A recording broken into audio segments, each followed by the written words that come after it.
Hey guys, welcome back to Legit Street Cars. In this video, I have goosebumps because I may be buying a dream car of mine, just an 80s icon that I think is the coolest American 80s car ever made, a Buick Grand National. And I'm very surprised it's taken me this long, but I've been looking for the right one, something that needs a little bit of work, but that isn't rotted out. And I think I may have found that in the middle of Wisconsin. We drove the Tesla to the limits of its range, and we're at a storage unit. We found one that's been sitting in a storage unit for a few years. It's kind of a mystery car. A lot of unknowns are going on here, but it sounds good. The owner seems honest, and he's meeting us right now in one of these units to go check it out.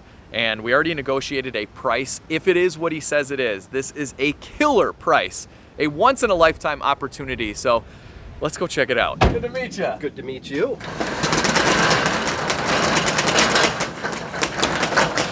Oh my gosh. So I went to bed last night and I was about to pass out. I'm like, hey babe, this might be the last night of not being a Grand National owner. And she's like, you're so weird. Jeff let me know that the car has been repainted and the interior was reupholstered. And you said it was owned by a longtime friend of yours in Colorado, right? Yeah. Okay. It's been in Colorado its whole life. Oh, okay. So I'm the one who brought it up here. So no salt? No salt. They don't use salt in Colorado. Nope. Sand. All right, so this is a 1986 Grand National. I know most people kind of hear of the 87 Grand National, and that's because they made about 20,000 87s. That was the last year. The 86 and the 87, though, are practically identical, but they only made about 5,000 of these. And I think one of the biggest differences is the 86 could have came with an automatic climate control, and it had a really high failure rate. So they discontinued it for the 87. The 86 had the chrome accent around the grille, and 87 they went all black. So this is black. So that's about it. Other than that, the two cars are the same, but this is the rarer of the years, if that matters. Pretty much all the old cars we buy don't have working hood struts. But here we go. Buick turbocharged. This is the famous turbocharged 3.8 liter. It is factory intercooled right here. So this is pretty unique because it has a fan attached to the crankshaft that cools the intercooler through this little shroud here. So this engine is kind of a big mystery because it does have some modifications done to it. You can see an aftermarket turbocharger, but Jeff doesn't really have much of the history behind the engine, so we don't really know too much about it. So this thing's been sitting here for quite some time, so we don't want to just go ahead and fire it up. We're gonna push it out. Make sure that mirror clears. This is seriously a dream come true, pushing a Grand National out of a storage unit that I might buy. It doesn't get any better than this for me, guys. It's got old Eagle alloy wheels. I had those on my 89 Formula 350 when I was in high school. So unfortunately, it's missing the iconic Grand National wheels, but you can still find those used, so not the end of the world. But let's take a look here. I want to really take a good look at the paint job. You know, you just got to look at signs like this when they put the decal on wrong.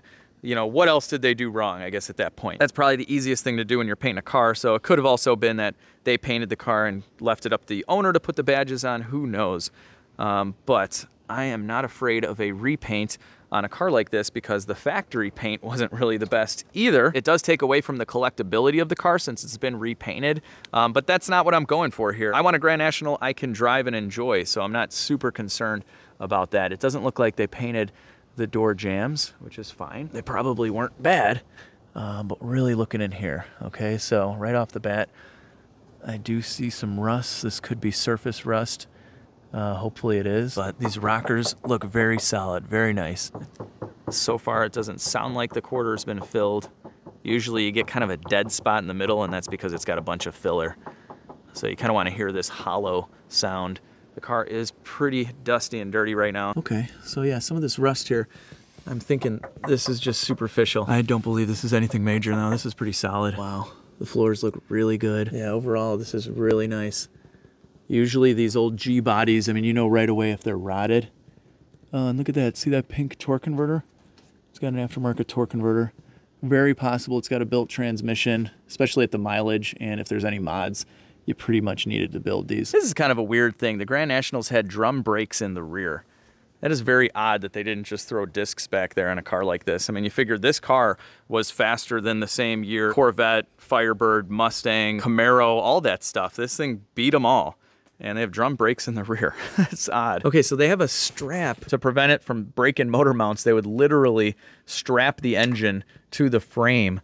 So, man, this thing very well could be quite modified. Jeff said he thinks the previous owner to his friend was running in the 11s with this car, which was fairly easy on a Grand National. It doesn't necessarily mean it has a built engine or anything like that, but what else we got? There's the scoop for the intercooler. Everything up here looks very intact and factory. So usually when these things are super modified, they have different intercoolers and all this stuff is missing. I mean, this isn't in the best shape. But overall, if we look at the crash bar in the front and the frame rails right here, this looks really good.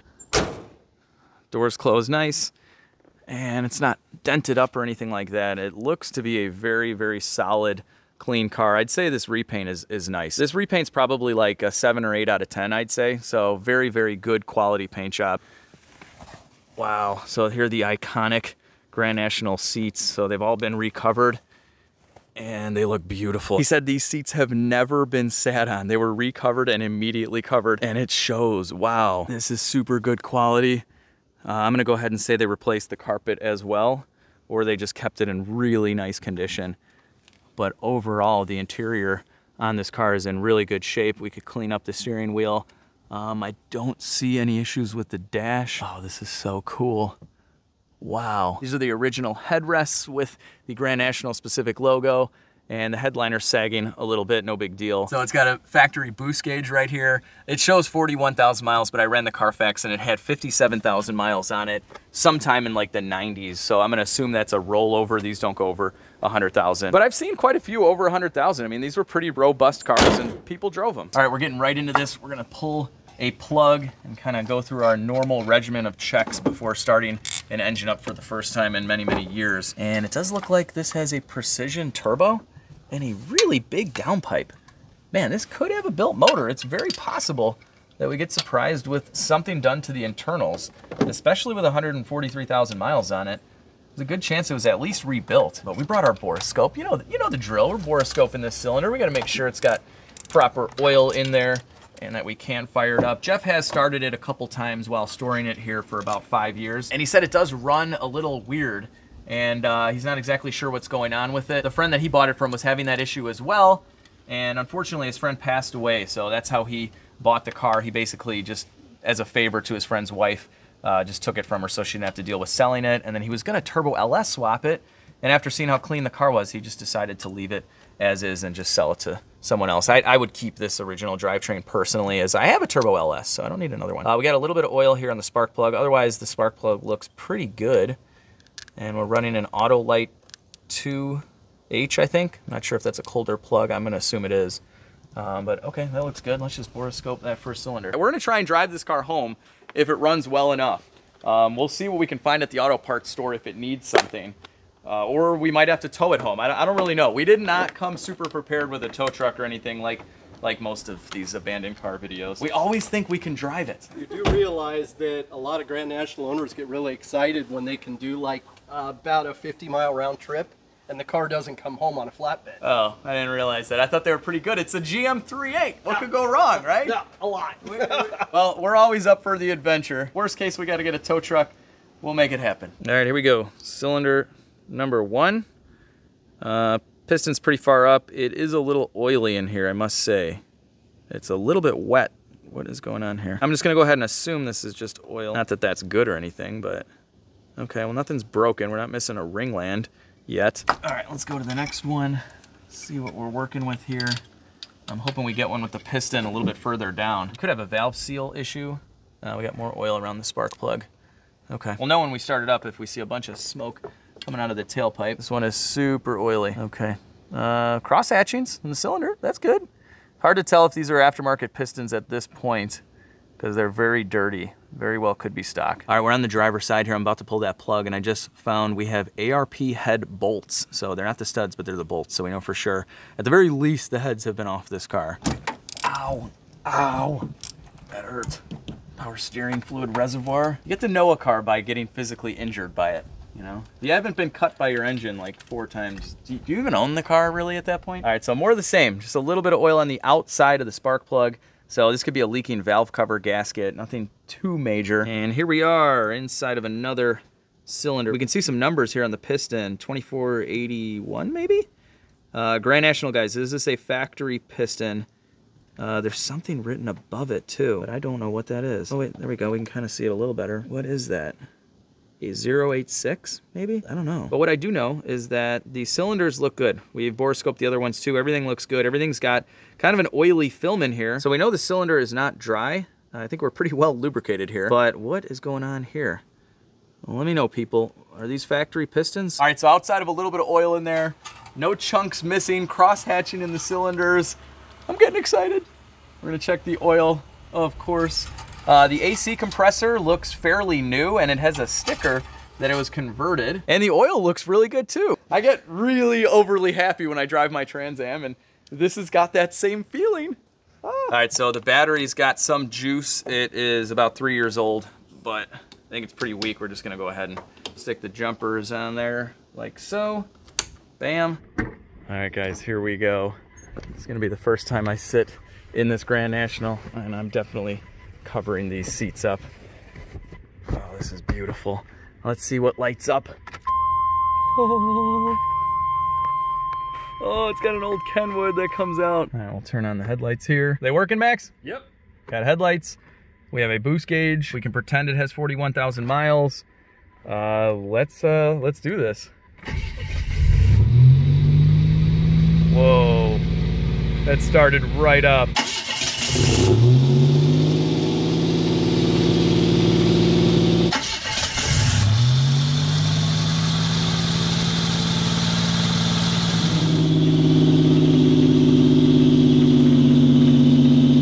And it's idling down nicely. I don't see any smoke out of the tailpipes. All right, so it's idled down. It's kind of running a little rough,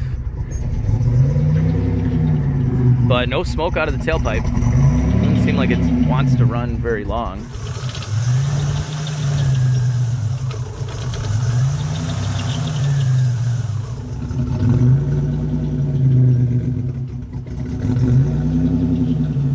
Remember when I said we were going to drive this all the way back to Chicago? I don't know about that. Let's see if we turn off our jumper. Okay, all right. Come on now, maybe it just needs to warm up. Okay, I'm pretty confident that is something to do with the accessory drive. Either it needs a tensioner or a pulley, or something is really loose. The belt on that pulley right there doesn't really look to be aligned the best. But I don't hear anything really wrong with the engine itself. It's not knocking or ticking or anything like that, so that's nice. But yeah, it's definitely got something going on. It's not running the best. Let's do a quick visual here. We got about 23 PSI of fuel pressure at idle. I'm gonna have to look up the specs on that. Lots of vacuum lines. It's an 80s car. Do we have some that's disconnected? These did not have distributors, so they have ignition coils, which is pretty cool for 1986. A little bit of smoke, probably just burning off the exhaust, maybe from the valve covers leaking. Very possible. It's also got a breather right here. This is open, not sure if that matters. Let's see, if we give it constant throttle. Ooh, that sounds bad. Woo! Overall, it sounds really good.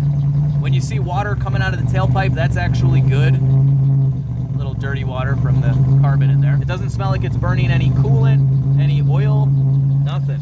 It smells great. I wonder if this thing has catalytic converters. That'd be odd. All right, let's shut this guy off. I'm totally buying this car. I'm gonna make the deal right now and lock this thing up. Clean title Grand National. So we're getting this thing for $16,000. And if you guys know values of Grand Nationals with near perfect paint, perfect interior, with good engines, we haven't even driven it. Even if it's got a transmission issue, we're still golden. The frame is perfect. I mean, hang on, let me show you guys something in the back. I didn't even show you the fuel tank straps, or the filler neck, or any of the back trunk. I mean, this is a totally rust-free car. It just has a little bit of surface rust on the frame. Like, we'll be able to spray some rust converter on this and coat it in black, and it'll literally look brand new. The floors need absolutely nothing. It's got a really nice exhaust, and it does have catalytic converters.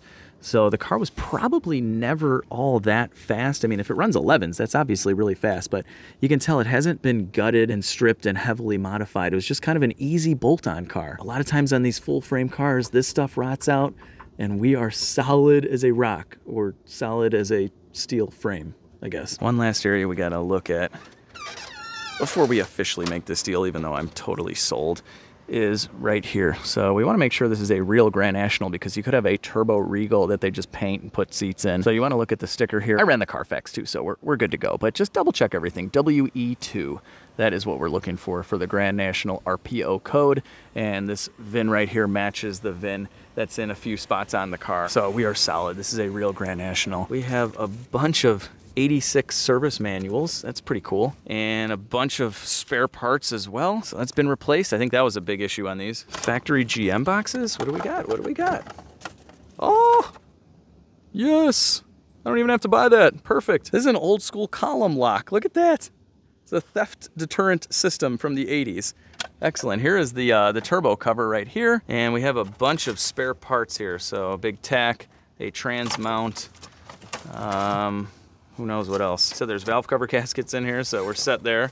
Oh, there we go, valve cover gaskets. And looks like we have some suspension stuff, an extra pedal. What else we got going on here? So yeah, they probably replaced the entire arm because of these bushings, so that's nice. It's got an accumulator ball. This is a factory hydro boost car, so that's probably what that is. Unveil the trunk floor.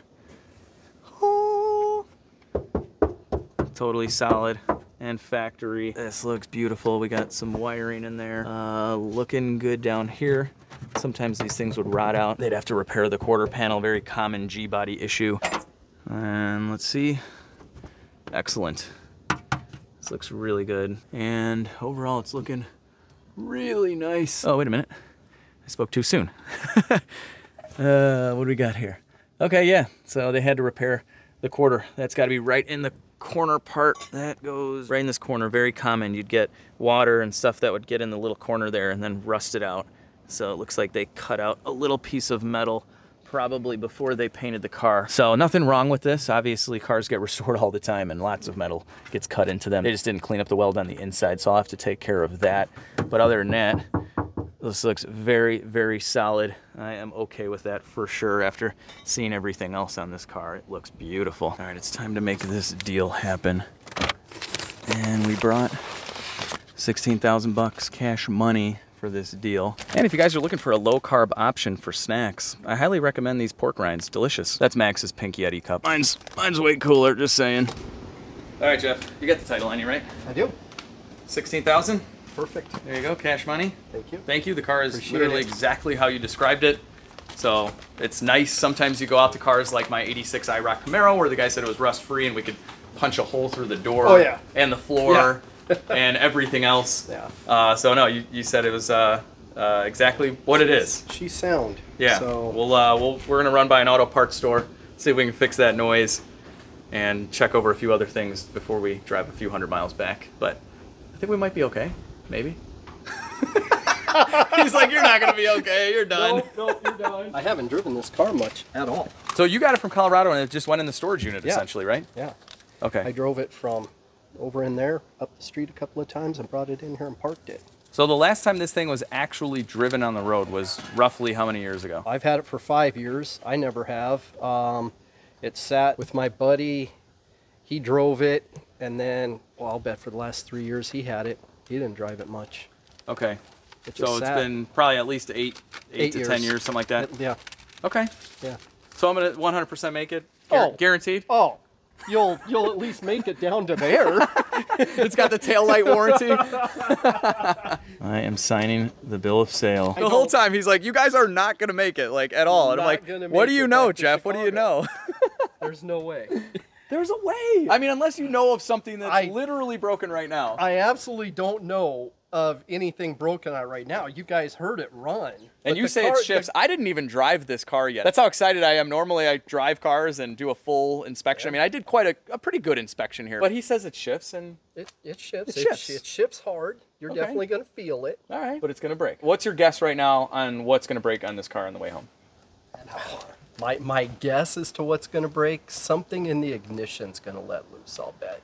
Okay. And that's because it's running bad. You think something's wrong with the ignition. Yeah. All right, guys, let me know in the comments section how many miles are we going to make it and what is going to break. And feel free to pick many things because many things can break. It is a Buick after all. It is an old Buick G-body, yes. So let me go ahead and start my very own Grand National.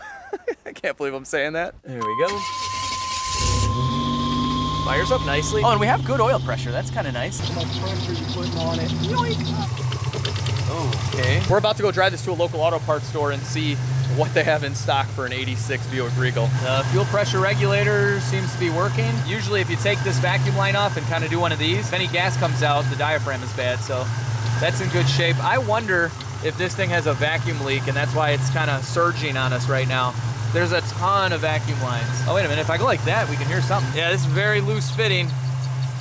Oh yeah, this could definitely be an issue. It is leaking vacuum from here. So many vacuum lines. Look at this one, is super close to hot stuff. Let's see if we can feel these injectors clicking. Yeah, you can. This is an aftermarket little vacuum block. I think the factory one is made of plastic. Where is this big vacuum leak? This looks like the map sensor. Oh, wait a minute, this is unmetered air. Yeah, we got a little cut right here. And this is a mass airflow sensor car. So this could be sucking air in. I mean, this is sucking air in before the mass airflow sensor. That could make it run kind of rough. Right now we are checking the transmission fluid, something we probably should have done before, you know, buying the car. It's a little low, but it looks clean though. It looks really nice. All right, I want to check these motor mounts. So we're gonna back it out. First time in gear.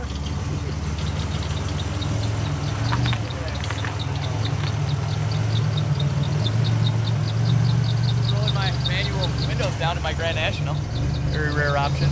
Although I think I might rather have electric windows. Good power steering. It's a Buick.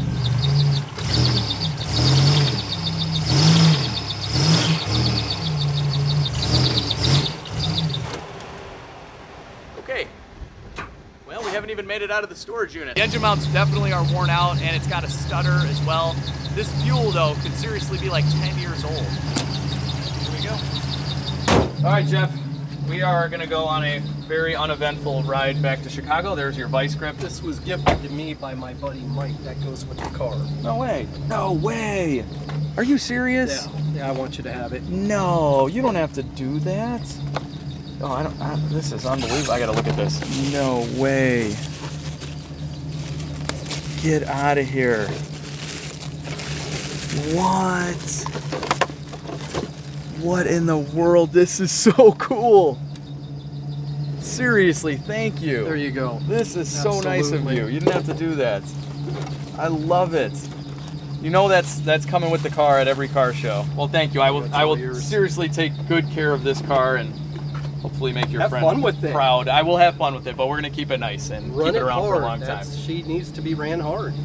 Yeah, or she breaks. Or she breaks. Thank you, Jeff. Seriously, appreciate it. Thank you. Thanks a lot.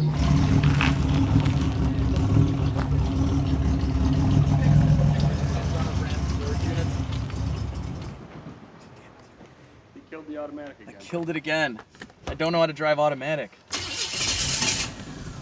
Nothing to do with this car being broken and the previous owner warning us and laughing in our face that we'd never make it back. Nothing to do with that, okay? It's totally fine. I don't care what's wrong with this car. I love it. I love it no matter. I love you. Perfect. Okay. I did that on purpose. Just wanted to take some pictures of the car. It's got automatic shutdown mode. It knows when you want to stop driving it. Said to get gas immediately. We don't know how old the gas is. Probably very old. The fuel tank says full, but this is an 80s GM car. Yeah, it's got a nice little stutter there. Okay, and we died. Literally did not even make it out. He said it has the taillight warranty, and he was not kidding. Here we go. Oh, it just died again, and then it restarted. We're never gonna make it. It's dead. It literally, we literally didn't even make it. See, Max thinks he's driving a clean Tesla. All right, I'm gonna 2-foot it. Yeah, we should definitely get gas. Come on. Oh, this has some serious issues. Go Max. Oh, this stinks. This literally is just like how I drove the Fox body, but I only had to go 8 miles. Now we have to go like a few hundred miles. To cross this country road. Go, don't stall out on me. It's like right before the shift, or right when it shifts, it dies. Dude, I was like, sure, Jeff, we'll be fine. He's only lot driven it. What does he know? Apparently knew a lot. Oh, it shifted. We got out of first gear. We're driving. We're going 35. We're in third gear. Okay. You just got to make it out of second and you're all good. I wonder, this has manual seats. I wonder if this, could you get a GN with power seats? I wonder, this is all manual. Manual mirrors. Yeah, man, oh, it's dead. Automatic fuel cut for coasting to get better fuel mileage. It's an eco mod. All right, let's go into neutral. Come on, baby. Literally going up a hill. Go, baby, go. You just gotta know how to drive it. It's a GN thing. It's a GN thing, people, all right? Totally normal. There's nothing wrong with this car at all right? Max, stop stopping at stop signs, okay? We just need to blow through as many as possible so we can make it. Let's see, get that shift. Oh, almost had that one. Needed to double clutch it. Missed the gear. Here we go. You can't give it too much throttle. Dude, how are we gonna make it? Come on, baby. What is wrong with this thing? I don't think it's an ignition coil. Jeff had mentioned something maybe with the ignition coil or something is, I don't know about that. Don't die, we gotta make it up a hill. No, we're in the middle of some little country town. Oh no. Come on. We need to figure this out. We're never gonna make it, and there's someone behind me. Is it out of fuel now? We're on a hill. Oh, here we go, here we go, here we go, here we go, here we go. Make it up the hill, make it up the hill. Go, go, go, no, no, no. Good thing this thing's under warranty.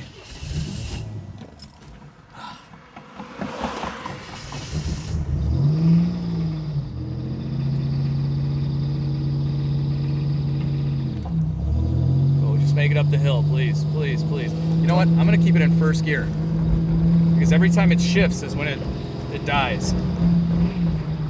Okay, never mind. It died anyway. Okay. Oh, thanks, buddy. Yeah. I'm just stopped in the middle of the road for no reason. Look at this guy is seriously angry at me. Oh, he did a burnout in his Avalon. People are so crazy. Oh, he's driving like a nut job. People these days, like, come on. And we're in the middle of nowhere, Wisconsin, and people are not usually nicer out here. Go, Max. He's in front of us in the Tesla. Go faster, Max. I can't slow down. Go! No, I had good momentum. Oh, this has been running good. Max, go faster. This is the longest it's ever ran. We've gotten at least 20 seconds of it running. That is a record for us today. Dude, this thing is running fine now.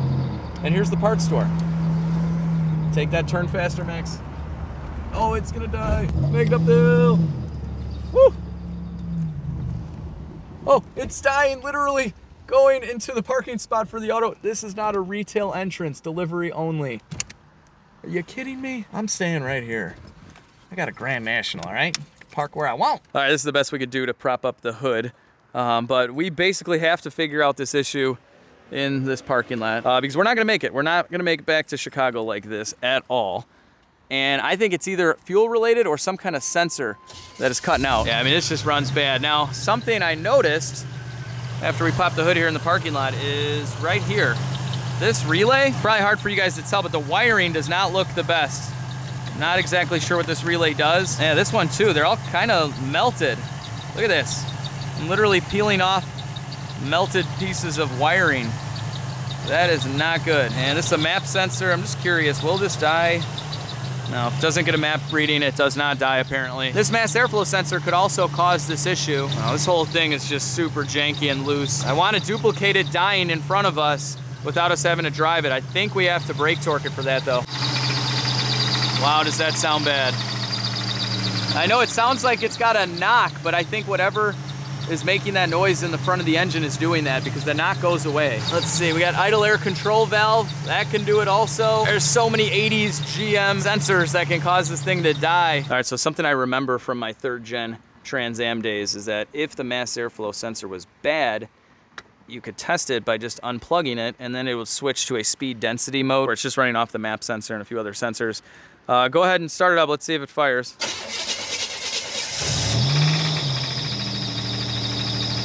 And I gotta say, there is a slight knock that has me a little worried right now, I'm not gonna lie. This engine might be knocking. That does not sound good. It completely goes away when it idles down.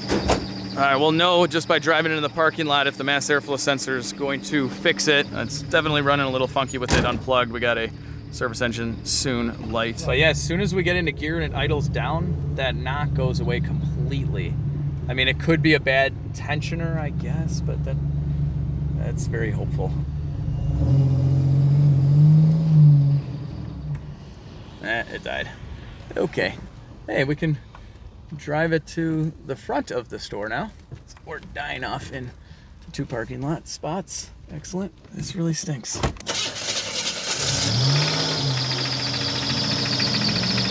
All right, so I'm just gonna check for vacuum leaks. Again, don't do this at home. I'm spraying some brake cleaner. If there's a vacuum leak bad enough, it'll suck it in the intake and we'll hear the RPM increase a little bit. It's just kind of a quick way to do it, but brake clean is flammable. Okay, stop knocking. You're not supposed to have an engine knock. I'm watching the fuel pressure gauge right there to see if that cuts out when it dies. So we want it to die right now and we can't get it to die. So go ahead.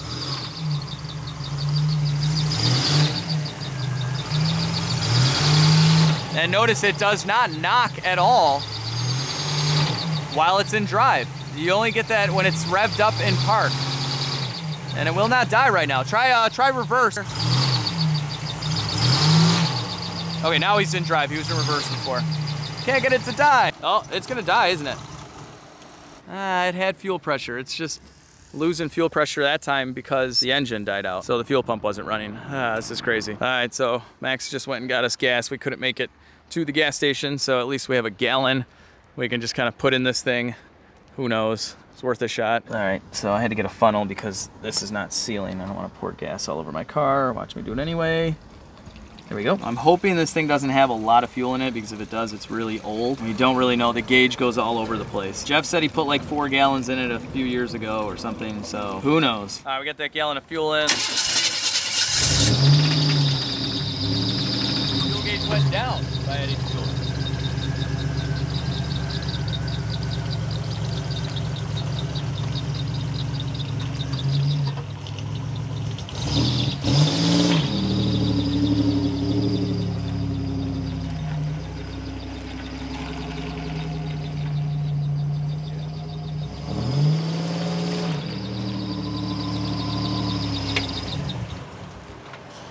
I was just about to say we're good, and then it died. Back to the drawing board. I wasn't really too hopeful for the fuel thing, but we did it. It's out of the way now. All right, we found that the bolt that holds in the positive battery cable, this thing was loose, and they have a bunch of washers in here because this bolt is too long.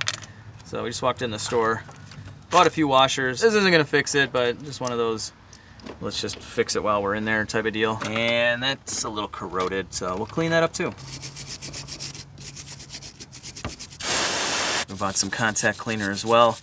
We are gonna leave the state of Wisconsin with many more tools and supplies, and they're all just gonna get added to our supply of on the road, get old broken cars running supply list. Okay, I couldn't get this whole bolt situation to work to my satisfaction, so we just went and bought a proper side battery post bolt from the auto parts store. It's perfect. Hey, look at this. We are fixing this thing back up to its original condition as we speak. Oh yeah, beautiful. This thing was literally just spinning, which could be the issue. I guess let's just try it. We'll know right away. All right, let's see if it dies with the battery tightened down. It definitely doesn't run any better. It's like, it doesn't run bad. I think the motor mounts are just shot, but yeah, it doesn't sound any better. It's a beautiful car though. It barely runs. It might have a rod knock. It's missing the wheels. But I'm still very happy with this purchase. Seriously, I'm not kidding around. Even if this needs a motor, I'm still very, very happy with it. Look at how long it's going without dying. This is at least 20 seconds or so. Oh, there it goes. I still like it. This isn't good. Okay, look at the connector here going into this relay. That is not what you want to see. Now, in some of these older GM cars, they did use a dielectric grease that would kind of look like this eventually. But yeah, this isn't really melted. This is just the factory goo that they use that looks like this after so many years. Get out of here, factory goo. We don't need you. The Ford goo on the Fox body was much better. I don't know, honestly, this would probably be good enough to tell us if it fixed anything. All right, so we'll pick some of this harder stuff out. So yeah, I think the relay's fine because the car does run. Could be a bad intermittent relay, but we definitely want to get this goo out of here first. All right, so we got a little bit more dielectric grease we'll add in here. Snap it in. Okay.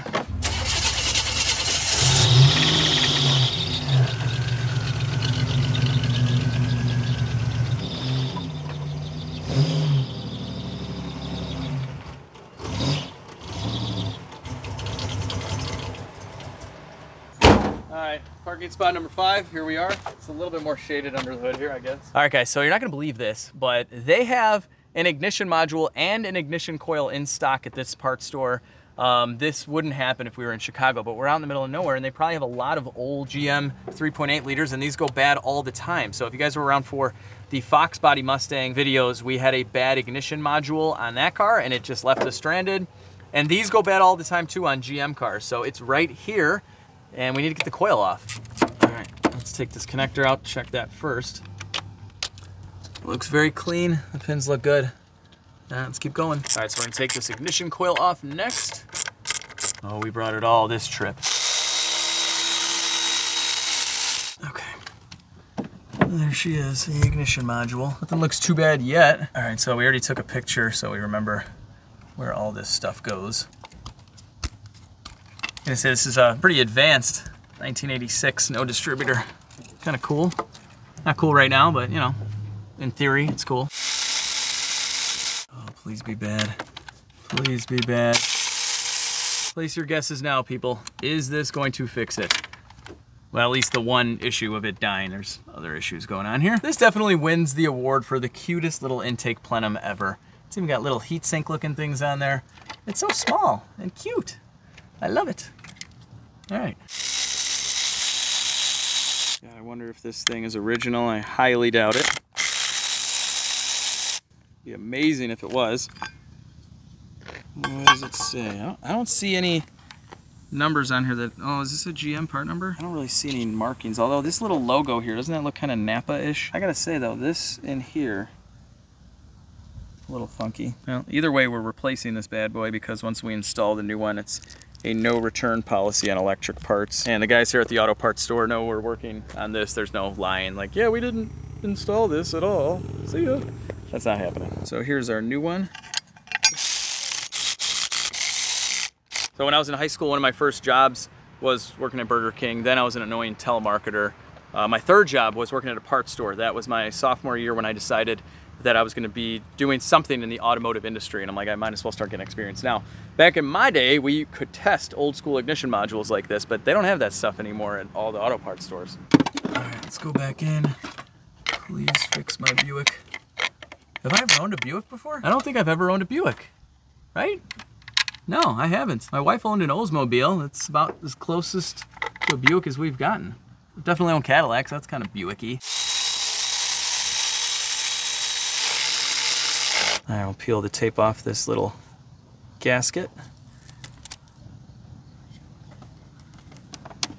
Okay. Then we will installeth our coil packeth. Young Maximus, we need a picture, sir. Excellent. There we go. All right, yellow goes all the way to this one. Green and black, middle. Blue and black go to this one here. Just in case you're wondering when you do the ignition coil or ignition module on your Turbo Buick. Okay, there we go. Plop it down. All right, we'll get our 6 T25s in there. All right, coil's tightened down. Click. All right, people, this is it. This is it. I mean, it's not it. If it's not that, we'll try the coil. We don't have much to diagnose this old 1986 Buick, but oh, please be it. That's all I gotta say. Let's see. Okay.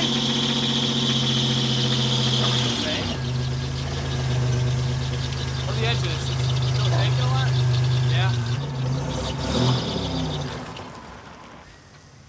I gotta say, that hurts my heart. I was really hopeful for that. Throwing parts at cars is, it's never good, but these are pretty cheap. I think that was like 50 bucks, and Now we got a spare bullet we'll stick in the trunk when this cheap Chinese one fails. All right, so off camera, we have disconnected the map sensor. We've tried running it without the mass airflow sensor. It won't run without the camshaft position sensor plugged in. A crank sensor can just cause it to die out like this randomly. So we have one coming to the parts store here in about an hour, but in the meantime, the guy in there was nice enough to just bring us the ignition coil, and he's like, here, you can just try this without buying in and just see if it fixes it. So take 5 minutes, let's just give it a shot. Sometimes an ignition coil can heat up and intermittently fail. So I did check to make sure all the wires go to the right spark plug, and they do, although that wouldn't really cause this kind of issue either. All right, there we go. This looks very familiar. It's like we were here recently. Deja vu, I guess. So even if it's not the coil, not a bad idea to have a coil. So normally throwing parts at a car is a gigantic waste of money, but when you're talking 80s American cars, we can get the ignition module, the coil, pretty much all the sensors for like $300, and they all fail at some point. You'll need to do them. So it's one of those things, you might as well just buy them now, keep them in the glove box with a few tools. You only need a couple hand tools, and then you could save yourself a tow. A tow alone would cost you more than replacing all these parts.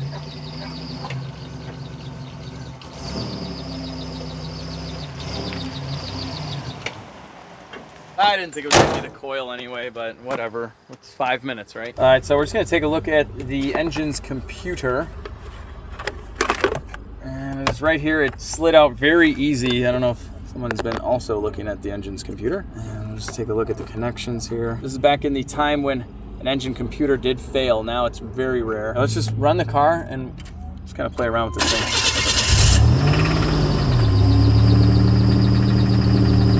We have not gotten the car to die just in park at idle yet. We can rev it up and do all sorts of stuff and it won't die. And I verified time and time again that the fuel pressure is not dropping, because with the Fox Body Mustang we had an issue where it was sucking up rust in the sock, and then it would all fall down when we shut it off. So it would run well for like a minute and then suck up all the rust and get plugged up.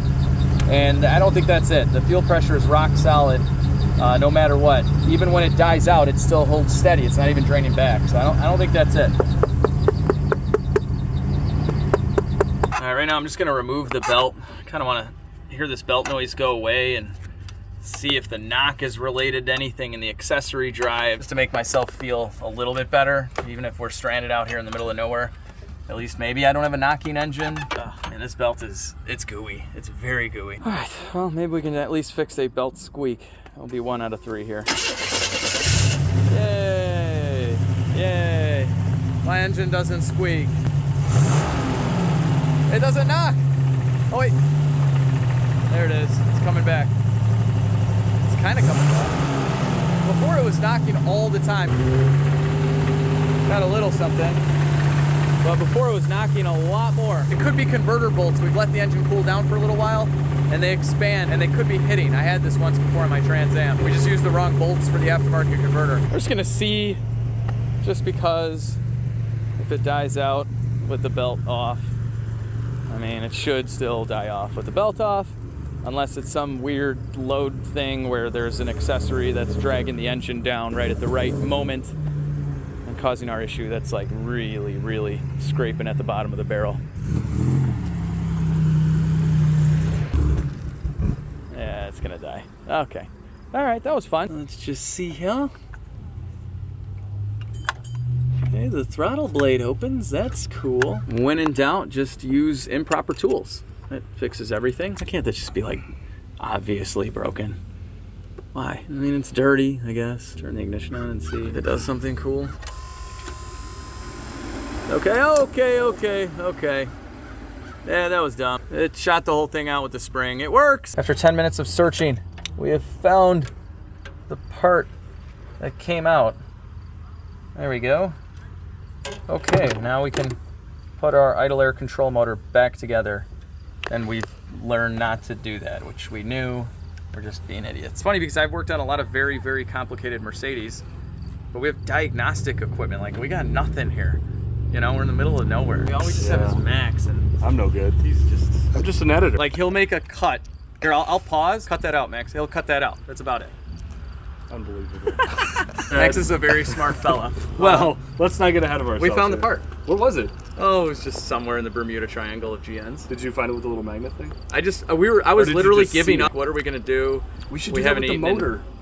Let's just give up and then it'll start. Let's get a new motor. It's not the motor. Yeah. I mean, the motor might be bad. It's probably got a knock, but it's not that. The knock is, you know what I mean. So he's only open another hour. What? They close at 6. 6 o'clock. Yeah. It's like a Tuesday. It's Wisconsin. I don't know. Wisconsin. What are the time to make the cheese? All right, guys. So we've waited about 3 hours for our new crankshaft sensor, and this is just a Hall effect sensor.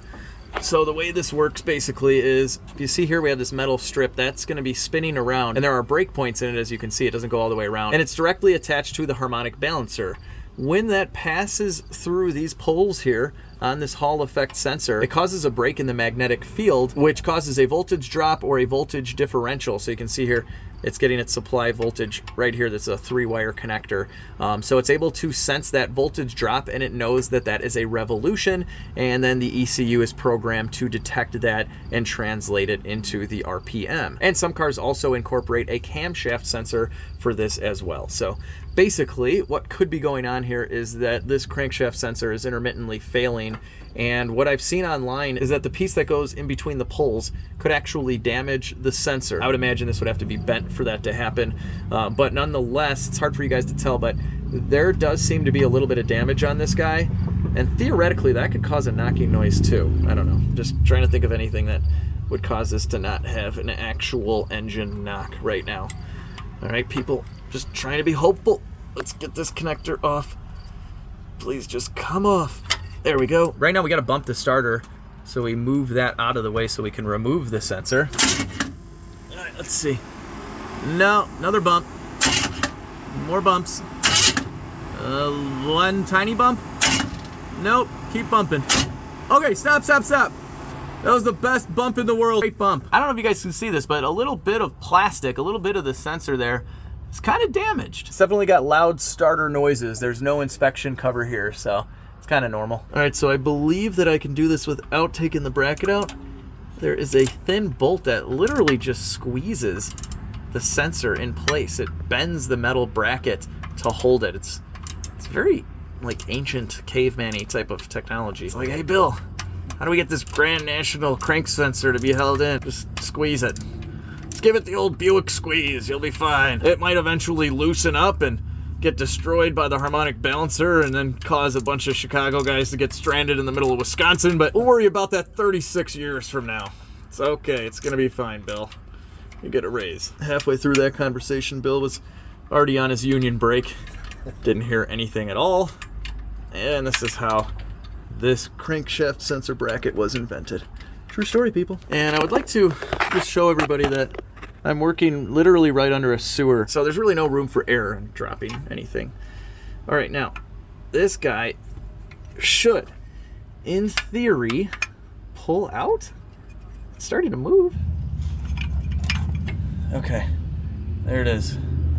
We got it. That's definitely chewed up. See right there? It is chewed up right here. That's not a good sign. I mean, it'd be a great sign. I hope this thing is bad. There's our new one. Okay. All right, so I am going to go ahead and replace this bracket. I can't get these teeth to kind of release, so they could have just been pinched together too much, and that'll do it. So that's probably why they give you the new one. All right, let's get that out. I already got the top one out. This thing is a pain in the butt, but if it fixes it, all will be forgiven. Why are you still stuck? I have everything off. Okay. There we go. All right, so this is the old bracket. This is where I was having problems. This has just been pinched one too many times. This one slides right in. Still kind of a weird design in my opinion. Not a big fan of this, especially considering how sensitive this would be. If this was moved just a little bit, it would destroy the sensor, which is what I'm hoping happened. So what we're gonna do is get this bolt going on in here. We'll just start it, because this is kind of sliding all over the place. And then we'll mount it, and once we know for sure that the reluctor ring is perfectly spaced inside of here, then we can tighten it down. All right, here we go. New sensor going in. Please, please be the part that finally fixes my Buick Grand National. Comment down below if you were a Buick engineer on the Grand National. Let me know. Whose idea was it with this crank sensor? Could have just bolted in with a bolt. Like in the sensor. I don't regret anything. I don't care if the motor's blown. I don't care. It could be stolen. I'm not giving it back if it's stolen. Whatever the issue is, I will fix it. I don't care. So right now I have to make sure that the adjustment on this sensor is just right. We get one shot at this. If I mess up and the reluctor ring destroys the sensor, we're dead in the water because it took us 4 hours to get this. So I believe it went in like this. We want this reluctor ring to slide perfectly into those little grooves, and we need to do this slowly. So I just adjusted it by eye, and I think I may have done it really nicely, actually. That's perfect. I'm a Grand National expert, I think. So before we put everything back together, we're gonna feed in our new belt. Sometimes replacing the belt fixes a noise like that. All right, so get the belt behind the intercooler fan, and they didn't have a tensioner in stock, but sometimes the belt can fix it, and I don't see really anything wrong with these pulleys. It could just be that gummy belt, just got some oil on it or whatever, and is causing that noise. What is this? All right, fellas.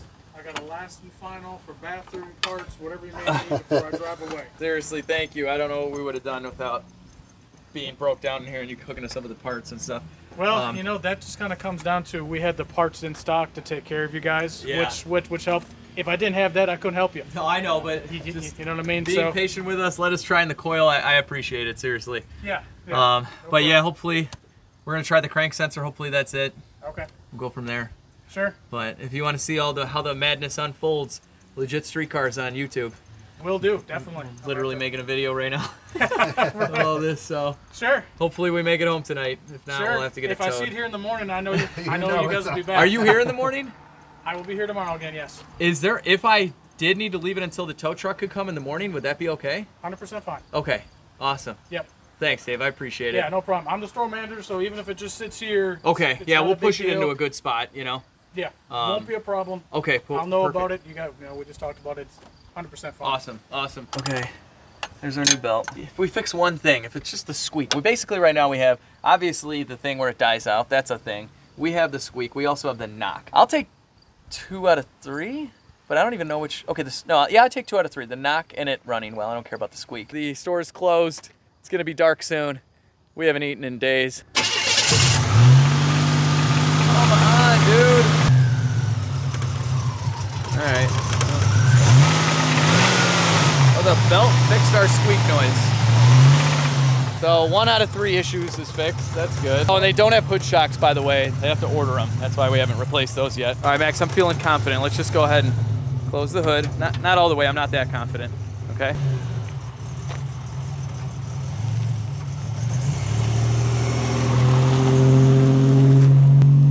Sounds good.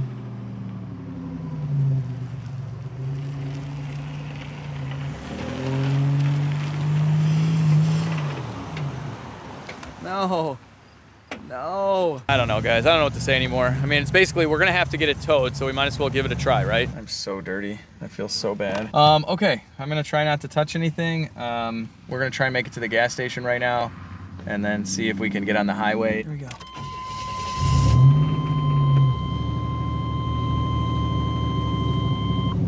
This should be fun.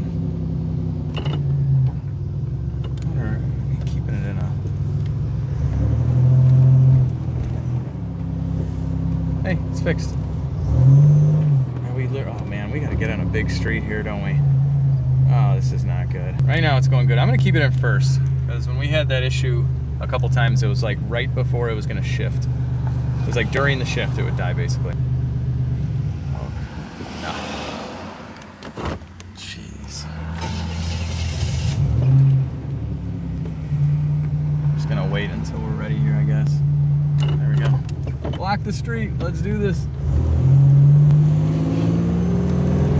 Keeping it in gear. Yeah, I let out as soon as I felt that. Come on, man. Let's go. They're like idle. Come on.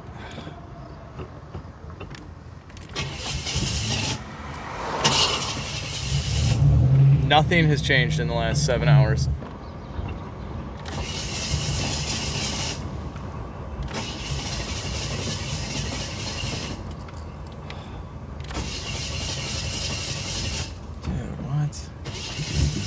We should change the fuel filter. Is it fuel, Peter? Is it fuel?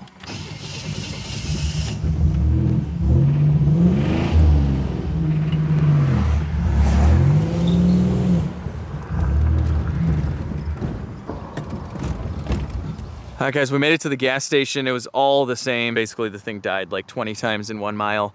I just put 3 gallons of fuel in it. I don't want to fill it up too much just in case we have to drop the tank. But we have maybe an hour of daylight, and the last part that we bought is a fuel filter, which I don't think is going to fix it, but we're going to pop the line off the fuel filter and prime the pump and at least see what kind of fuel is coming out of here. It doesn't smell bad at all, but one idea I had is what if the sump inside of the tank that the fuel pump sits in is broken and cracked and essentially not working, where maybe this car just needs to have a lot of fuel in it for it to run properly. It's possible that it's sloshing around and then catching an air pocket and restarting. On my Turbo Trans Am, we cut the bucket up a little bit, and then it wasn't really a good idea to run it below an 1/8 tank because it could starve for fuel. And this car has been modified, so maybe they did something like that. All right, so let's jack her up again.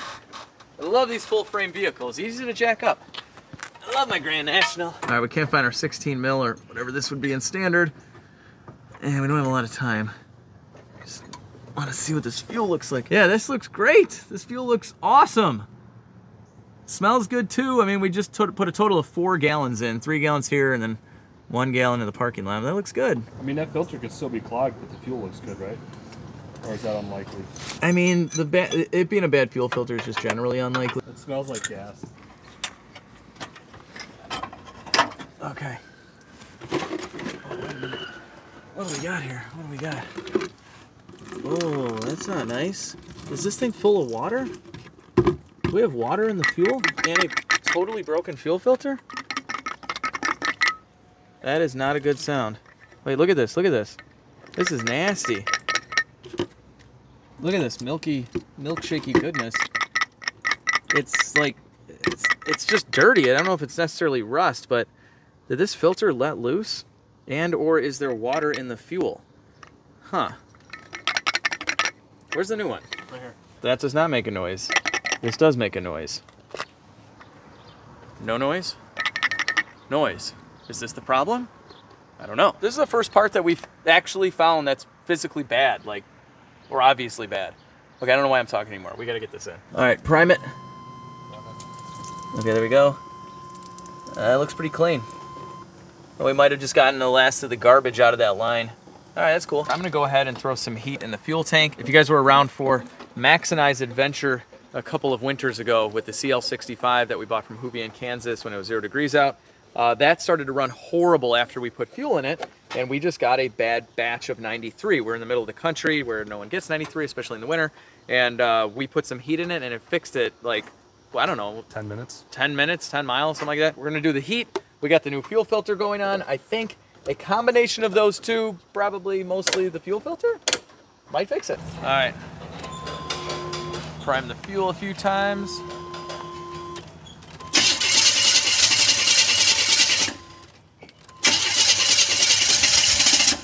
Come on, baby. Right there. Here we go.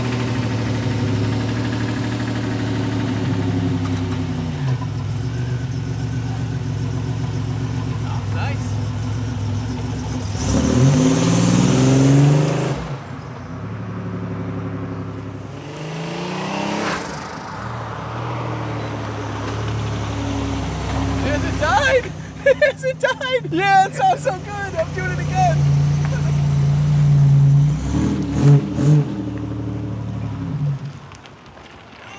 I was gonna say, with the heat in there, you want to put on a little more fuel? Yeah, we'll have to add more fuel, but that was short-lived. Come on, baby. Don't do this. You're fixed. You are fixed.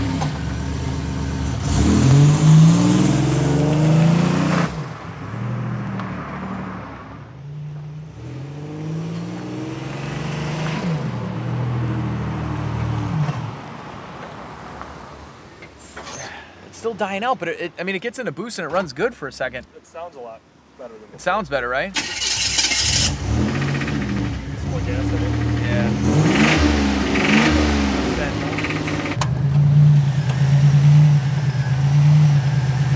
And still got that shake going on.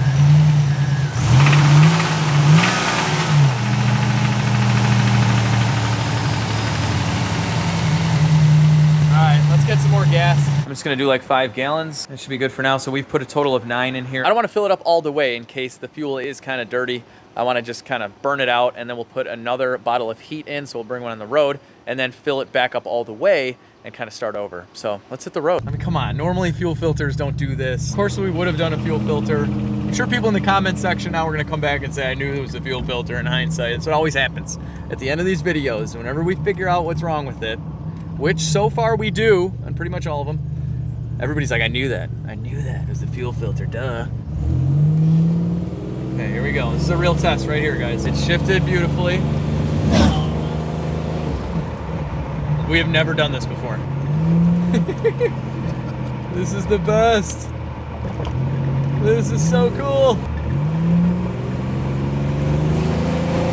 This runs beautifully. I mean, it's fixed, guys. We fixed it. It's still technically light out. We have time to go out to dinner and celebrate. I mean, we still have to drive a few hundred miles back to Chicago, but what else could happen, right? We've done it all. We've done it all. All right, guys, we've driven about 5 miles and we're finally at the highway. I'm not gonna go nuts with this thing. Obviously, we still probably have bad fuel. Hold on, I'm gonna crank these windows up. Oh, this doesn't really go all the way in its little groove. We'll have to fix that too. But yeah, I'm not gonna go crazy with this, obviously, just yet. I wanna stick a wideband O2 sensor in it, make sure the tune is good. Wait a minute, the brights just kicked on automatically. Oh, wait, yeah, this doesn't have automatic brights. Wait, that's weird. And the right turn signal is on. Or like that is on. Okay. Are we having electrical issues? Is this thing still running? Yeah, it's still running. Okay. Anyway, what was that? Still running. I don't know what that was. Was that a rock? I hope it was a rock. This is crazy. Can that please be the last? Now the turn signal light thingy is gone. Can that please be the last of it? Okay, I don't know what to say, guys. It's running well. We're on the highway. I was gonna take a victory lap there for a second. The Grand National has been running well for about 20 miles, so we had to make a stop at a Mexican restaurant, and they're making our guacamole right in front of us. All right, guys, we've driven about 60 miles now, and knock on steering wheel.